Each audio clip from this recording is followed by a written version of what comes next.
আমরা জাতীয়তাবাদী মহিলা দল এবং কোনো আমরা বিভিন্ন জেলা থেকে আমরা এসেছি। আমাদের 17 বছর বাংলাদেশ এবং বিশ্বের এমন কোনো দেশ নেই যেই দেশে এমন কোনো নেতা আছে যেই নেতা নাকি দেশের জন্য, জাতির জন্য এবং কোনো দলের জন্য এতটা পরিশ্রম করেছে, এতটা ত্যাগ করেছে, এরকম কোনো নেতা সারা বিশ্বের মধ্যে হয়তো বা কোথাও নেই।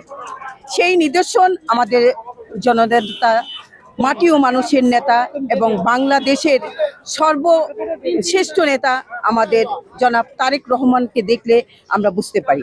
কিন্তু আমাদের এই 17 বছর যেই গ্লানি গিয়েছে, যে কষ্ট গিয়েছে, যেই সব কষ্ট আমরা পার করেছি, সেই কষ্টটা আগামীকাল অবশ্যই আমাদের নিরসন হতে যাচ্ছে।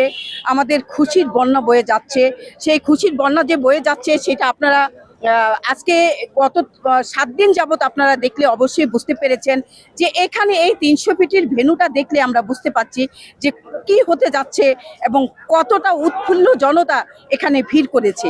তাই আমাদের বাংলাদেশ আসছে, তারেক রহমান আসবে বীরের ভেসে, এটা সারা বছর আমরা একটা স্লোগান দিয়েছিলাম।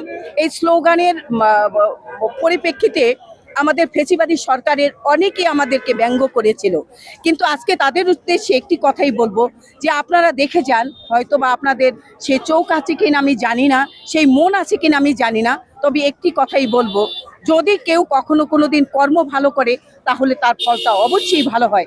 আর সেই নিদর্শন হচ্ছে আমাদের জননেতা জনাব তারেক রহমান এবং এখানে শহীদ পরিবারের যেই বাংলাদেশের প্রতি অবদান আছে সেইটা আপনারা দেখে যান এবং বুঝে যান।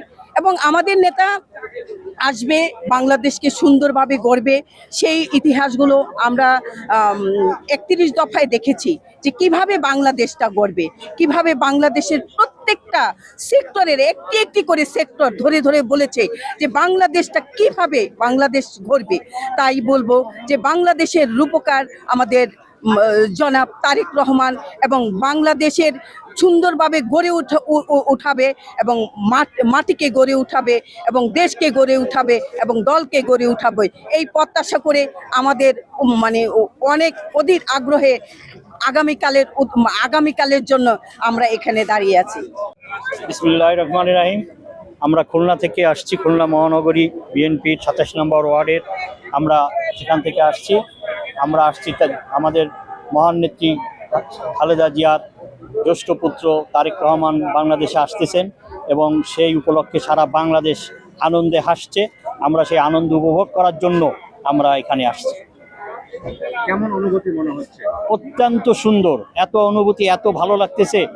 একটা সময় আমাদেরকে বিভিন্নভাবে শেখ হাসিনা ভয় দিত, এই দেশে আর আসতে পারবে না, কিন্তু আল্লাহ তারে আনতেছে। এটা আমরা অতিরিক্ত আনন্দিত, এত আনন্দ যা ভাষায় প্রকাশ করা সম্ভব না।